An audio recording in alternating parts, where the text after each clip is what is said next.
ಕಥೆ ಕುಸುಮಪುರ ಅನ್ನೋ ಹಳ್ಳಿದು. ಹಿಮದಿಂದ ಹೋಗಿ ಎತ್ತರವಾದ ಬೆಟ್ಟಗಳ ಮಧ್ಯೆ ಸಣ್ಣದಾಗಿ ಇರೋಂತಹ ಒಂದು ಶಾಂತವಾದಂಥ ಹಳ್ಳಿ. ಇಲ್ಲಿನ ವಾತಾವರಣ ಮತ್ತೆ ಸೌಂದರ್ಯ ಇಲ್ಲಿ ಸುತ್ತಾಡೋಕ್ ಬರೋ ಅಂಥ ಪ್ರತಿಯೊಬ್ಬರಿಗೂ ಸ್ವರ್ಗದ ಹಾಗೆ ಕಾಣಿಸ್ತಾ ಇತ್ತು. ವಾಹ್, ಈ ಹಳ್ಳಿ ಎಷ್ಟೊಂದು ಚೆನ್ನಾಗಿದೆ ಅಲ್ವಾ? ಹಾ, ಸುಂದರವಾಗಿದೆ. ಆದ್ರೆ ಈ ಜಾಗ ಒಂದೆರಡು ದಿನಕ್ಕೆ ಚೆನ್ನಾಗಿರತ್ತಷ್ಟೇ.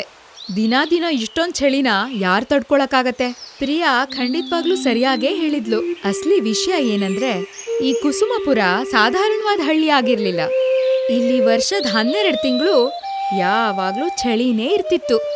ಮತ್ತೆ ಪ್ರತಿ 5 ವರ್ಷದಲ್ಲೂ ಇರೋ ಚಳಿ ಇನ್ನೂ ಜಾಸ್ತಿನೇ ಆಗ್ತಾ ಇತ್ತು. ಇದೇ ಕಾರಣದಿಂದಾನೇ ಕುಸುಮಪುರದ ಪರಿಸ್ಥಿತಿ ದಿನದಿಂದ ದಿನಕ್ಕೆ ಹದಗೆಡ್ತಾ ಇತ್ತು. ಈ ಸ್ಥಿತಿನ ಬದಲಾಯಿಸ್ಬೇಕು ಅಂದ್ಕೊಂಡವನು ಮನೀಶ್. ಅವನು ಈ ಹಳ್ಳಿಯ ಪ್ರತಿಭಾವಂತ ಹಾಗೆ ಬುದ್ಧಿವಂತ ವಿಜ್ಞಾನಿ ಆಗಿದ್ದ. ಉಫ್, ಈ ಚಳಿ ನಾನಿದಕ್ಕೇನ್ ಮಾಡ್ಲಿ? ನಿನ್ನ ಕೈಲಿ ಏನೂ ಮಾಡೋಕ್ಕಾಗಲ್ಲ ಗುರು. ನಿನಗೆ ಗೊತ್ತಲ್ಲ, ನಮ್ಮೂರಲ್ಲಿ ವರ್ಷದ 12 ದಿನನೂ ಹೀಗೆ ಇರುತ್ತೆ. ನೀನು ಏನ್ ಬೇಕಾದ್ರೂ ಮಾಡ್ಕೋ, ಆದ್ರೆ ಇಲ್ಲಿ ಏನೂ ಬದಲಾಗಲ್ಲ. ಚಳಿ ಪ್ರತಿ ವರ್ಷ ಇನ್ನೂ ಹೆಚ್ಚಾಗ್ತಾನೆ ಇರುತ್ತೆ. ಒಂದಲ್ಲ ಒಂದಿನ ನಾವು ಈ ಚಳಿಯಲ್ಲೇ ಸಾಯ್ತೀವಿ. ನಡಿ, ಈಗ ನಾವು ಲ್ಯಾಬ್ನ ಕ್ಲೋಸ್ ಮಾಡೋ ಸಮಯ. ರೋಹನ್ ಮಾತುಗಳನ್ನ ಕೇಳಿ ಮನೀಶ್ಗೆ ಸಿಟ್ಟು ಬಂತು. ಅವನಿಗೆ ಎಲ್ಲೋ ಅನ್ನಿಸ್ತಾ ಇತ್ತು, ರೋಹನ್ ಮಾತಲ್ಲಿ ಸತ್ಯ ಇದೆ ಅಂತ. ಆದ್ರೆ ಈ ಚಾಲೆಂಜಲ್ಲಿ ಸೋಲು ಒಪ್ಕೊಳ್ಳೋದಕ್ಕೆ ಮನೀಶ್ಗೆ ಇಷ್ಟ ಇರಲಿಲ್ಲ. ಅವನಿಗೆ ವಿಶ್ವಾಸ ಇತ್ತು, ಇವತ್ತಲ್ಲ ಅಂದ್ರೆ ನಾಳೆ ಅವನ ಈ ಹಳ್ಳಿನ ಚಳಿಯಿಂದ ಕಾಪಾಡ್ತಾನೆ ಅಂತ. ಜನರು ಏನ್ ಬೇಕಾದ್ರೂ ಮಾತಾಡ್ಕೊಳ್ಳಿ, ನನ್ನ ಪ್ರಯೋಗದಿಂದ ಈ ಊರನ್ನ ನಾನು ಚಳಿಯಿಂದ ಕಾಪಾಡ್ತೀನಿ. ಮನೀಶ್ ಯಾವ ಥರ ನಿರ್ಧಾರ ಮಾಡಿದ್ದ ಅಂದ್ರೆ, ಅವನು ಹಗಲು ರಾತ್ರಿ ಕುಸುಮಪುರದ ಪ್ರಕೃತಿಯ ಸ್ಥಿತಿಯನ್ನ ಅಧ್ಯಯನ ಮಾಡ್ತಾ ಇದ್ದ. ಕೆಲವು ಸಲ ಹಳೆ ಪುಸ್ತಕಗಳನ್ನ ಓದ್ತಾ ಇದ್ದ, ಕೆಲವು ಸಲ ಮಣ್ಣನ್ನ ಪರೀಕ್ಷೆ ಮಾಡ್ತಾ ಇದ್ದ. ಆದ್ರೆ ಒಂದಿನ ಅವನ್ ಕೈಗೆ ಏನ್ ಸಿಕ್ತು ಅಂದ್ರೆ ಅದ್ರ ಬಗ್ಗೆ ಅವನಿಗೆ ಕಲ್ಪನೆನೂ ಇರ್ಲಿಲ್ಲ.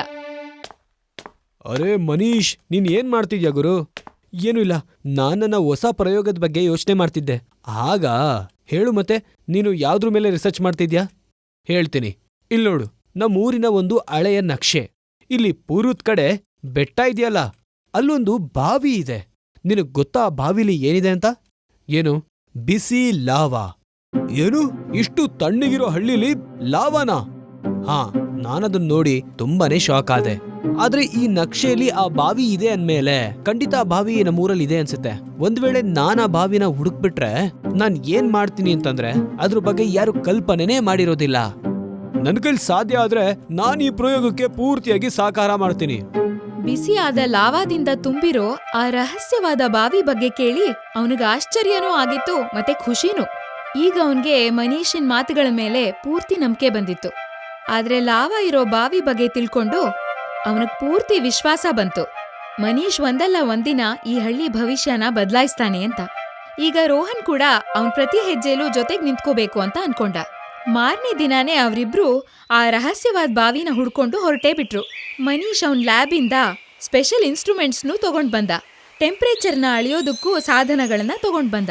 ರೋಹನ್ನು ಅಲ್ಲಿಗೆ ಬೇಕಾಗಿರೋ ಸಾಮಾನುಗಳನ್ನೆಲ್ಲ ಎತ್ತಿಟ್ಕೊಂಡ. ಬೆಳಗಿನ ಎಳೆ ಬಿಸಿಲಲ್ಲಿ ಅವ್ರದ್ರ ಕಡೆ ಹೊರಟ್ರು. ದಟ್ಟವಾದ ಅರಣ್ಯ, ಜಾರ್ತಾ ಇರೋ ಹಿಮದ ಮಧ್ಯೆ ಯಾವ್ದಾದ್ರೂ ಒಂದ್ ತೊಂದ್ರೆ ಅವ್ರಿಗೆ ಕಾಯ್ತಾನೆ ಇತ್ತು. ಆದ್ರೂ ಅವರು ಗುರಿ ಕಡೆಗೆ ಹೋಗ್ತಾನೆ ಇದ್ರು. ಕೆಲವು ಸಲ ಸೆನ್ಸರ್ ಕೆಲಸ ಮಾಡ್ತಾ ಇರ್ಲಿಲ್ಲ. ಕೆಲವು ಕಡೆ ಗುಡ್ಡದಿಂದ ಮಣ್ಣು ಕುಸಿದು ಬೀಳ್ತಾ ಇತ್ತು. ಕೆಲವು ಕಡೆ ಚಳಿ ಗಾಳಿ ಅವರನ್ನ ಮುಂದೆ ಹೋಗೋದಕ್ ಬಿಡ್ತಾ ಇರ್ಲಿಲ್ಲ. ಆದ್ರೆ ಅವರಿಬ್ರು ಸೋಲೊಪ್ಕೊಳ್ಳೋದಕ್ಕೆ ತಯಾರಾಗಿರ್ಲಿಲ್ಲ. ಎಲ್ಲಾ ಕಷ್ಟಗಳನ್ನು ಸಹಿಸ್ಕೊಂಡು, ಎಲ್ಲಾ ಸಮಸ್ಯೆಗಳನ್ನು ಬಗೆಹರಿಸ್ಕೊಂಡು ಕೊನೆಗೆ ಸಂಜೆ ಆಗೋಷ್ಟೊತ್ತರಲ್ಲಿ ಆ ರಹಸ್ಯವಾದ ಬಾವಿನ ಅವ್ರು ತಲುಪಿದ್ರು.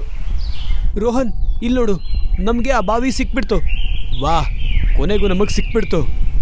ಹಳ್ಳಿಯ ಥಂಡಿಯ ಸಮಸ್ಯೆಗೆ ಸರಿಯಾದ ಪರಿಹಾರ ಅವ್ರಿಗೆ ಸಿಕ್ಕೇ ಬಿಡ್ತು.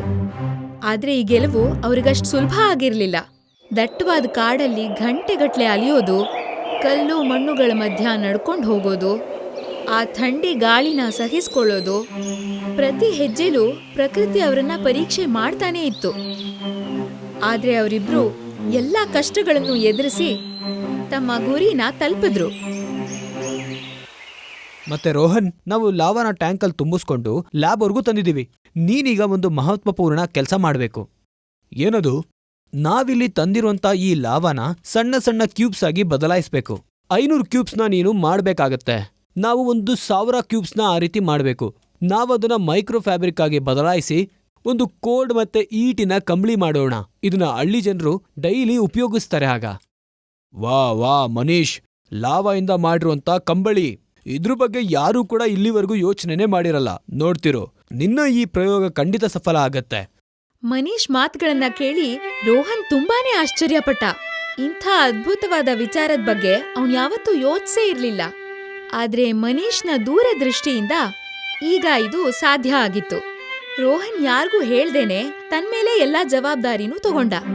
ಅವನು ಅವನ್ ಕಾಲೇಜ್ ಫ್ರೆಂಡ್ಸ್ನ ಒಂದು ಟೀಮ್ ಮಾಡ್ಕೊಂಡು ಕೆಲ್ಸನ ಶುರು ಮಾಡ್ದ. ಆ ಕಡೆ ಮನೀಶ್ ಬೇರೆ ಟೆಕ್ನಿಕ್ಸ್ ಮೇಲೆ ಕೆಲ್ಸ ಮಾಡೋದಕ್ ಶುರು ಮಾಡ್ದ. ಎಷ್ಟೋ ತಿಂಗಳುಗಳ ಶ್ರಮದ ನಂತರ ಗೋಲ್ಡನ್ ಹೀಟ್ ಕಂಟ್ರೋಲ್ ಬ್ಲಾಂಕೆಟ್ ತಯಾರಾಯ್ತು. ಅವರಿಬ್ರು ತಕ್ಷಣ ಅದನ್ನ ಹಳ್ಳಿಯವ್ರಿಗೆ ಕೊಟ್ರು. ಹಳ್ಳಿ ಜನರೇ, ನೀವು ಇಲ್ಲಿ ಬಂದಿದ್ದಕ್ಕೆ ತುಂಬಾನೇ ಧನ್ಯವಾದ. ನಮ್ಗೆಲ್ರಿಗೂ ಗೊತ್ತಿದೆ ನಮ್ಮೂರಲ್ಲಿ ವರ್ಷದ 12 ತಿಂಗಳು ಥಂಡಿ ಹೀಗೆ ಇರುತ್ತೆ ಅಂತ. ಮತ್ತೆ ಹಾಗೆ 5 ವರ್ಷ ಆದ್ಮೇಲೆ ಮತ್ತೆ ಥಂಡಿ ಇನ್ನೂ ಹೆಚ್ಚಾಗುತ್ತೆ ಅಂತ. ಈ ಹೆಚ್ಚಾಗ್ತಿರೋ ಥಂಡಿಯಿಂದ ಬದುಕೋದಕ್ಕೆ ತುಂಬಾ ಕಷ್ಟ ಆಗ್ತಿದೆ. ಆದ್ರೆ ಈಗ ಚಿಂತೆ ಮಾಡೋ ಅವಶ್ಯಕತೆ ಇಲ್ಲ. ನಿಮ್ಮ ಈ ತೊಂದರೆಯ ಪರಿಹಾರ ಏನಪ್ಪಾ ಅಂತಂದ್ರೆ cold and heat control lava blanket ನಿಮ್ಮನ್ನ ಈ ಒಂದು ಥಂಡಿಯಿಂದ ಚೆನ್ನಾಗಿ ಕಾಪಾಡುತ್ತೆ. ನಿಜನಾ? ಮನೀಶ್ನ ಈ ಅದ್ಭುತವಾದ ಆವಿಷ್ಕಾರನ ನೋಡಿ ಹಳ್ಳಿಯವರು ದಂಗಾಗ್ ಹೋದ್ರು. ಯಾವಾಗ ಅವರು ಈ ಕಂಬಳಿನ ಬಳಸಿದ್ರೋ ಆಗಂತೂ ಒಂದ್ ಜಾದೂನೇ ಆಗೋಯ್ತು. ಹಳ್ಳಿ ಜನರ ಚಳಿಯ ಸಮಸ್ಯೆ ತುಂಬಾನೇ ಕಡಿಮೆ ಆಯ್ತು. ಅವ್ರ ಆರೋಗ್ಯ ಸುಧಾರ್ಸಕ್ ಶುರುವಾಯ್ತು. ಮತ್ತೆ ಅವ್ರ ಜೀವನ ಮಾಮೂಲಿ ತರ ಆಯ್ತು. ವಾ ಮನೀಶ್, ಒಪ್ಕೊಂಡೆ ಗುರು. ಕೊನೆಗೂ ನೀನು ಈ ಹಳ್ಳಿನ ಥಂಡಿಯಿಂದ ಕಾಪಾಡ್ಬಿಟ್ಟೆ ಕಣೋ. ಇದೆಲ್ಲ ನಿನ್ನ ಸಹಾಯ ಇಲ್ದಿದ್ರೆ ಇದು ಆಗ್ತಾನೇ ಇರ್ಲಿಲ್ಲ. ಗೆಳೆಯ ಅಂದ್ಮೇಲೆ ಸಹಾಯ ಮಾಡದೇ ಇರ್ತಾನಾ? ಹಾಗೆ ನಿಂಗೊಂದು ಸಿಹಿ ಸುದ್ದಿ. ಇವತ್ತು ನಮ್ಮ ಪ್ರೊಫೆಸರು ನಮ್ಗೆ ಕಾಲ್ ಮಾಡಿದ್ರು. ಅವ್ರು ಹೇಳ್ತಿದ್ರು ನಿನಗೆ ಸರ್ಕಾರದಿಂದ ಈ ಪ್ರಯೋಗದ ಸಫಲಕ್ಕೆ ಪುರಸ್ಕಾರ ಕೊಡಿಸ್ತಾರಂತೆ. ನೀನ್ ಆದಷ್ಟು ಬೇಗ ಈ ಟೆಕ್ನಿಕ್ನ ಇಡೀ ಜಗತ್ತಿಗೆ ಪರಿಚಯ ಮಾಡಿಸ್ತೀಯಾ? ನಿಜನಾ ಮಗ? ನಾನೀಗಾಗತ್ತೆ ಅಂತ ಅನ್ಕೊಂಡೇ ಇರ್ಲಿಲ್ಲ. ಇದೊಳ್ಳೆ ಕನಸಿದ್ದ ಹಾಗಿದೆ. ಕನಸಲ್ಲ ಗುರು, ಹಣೆ ಬರಹ. ನಿನ್ನ ಶ್ರಮ, ನಿನ್ನ ಹಠದ ಪ್ರತಿಫಲ.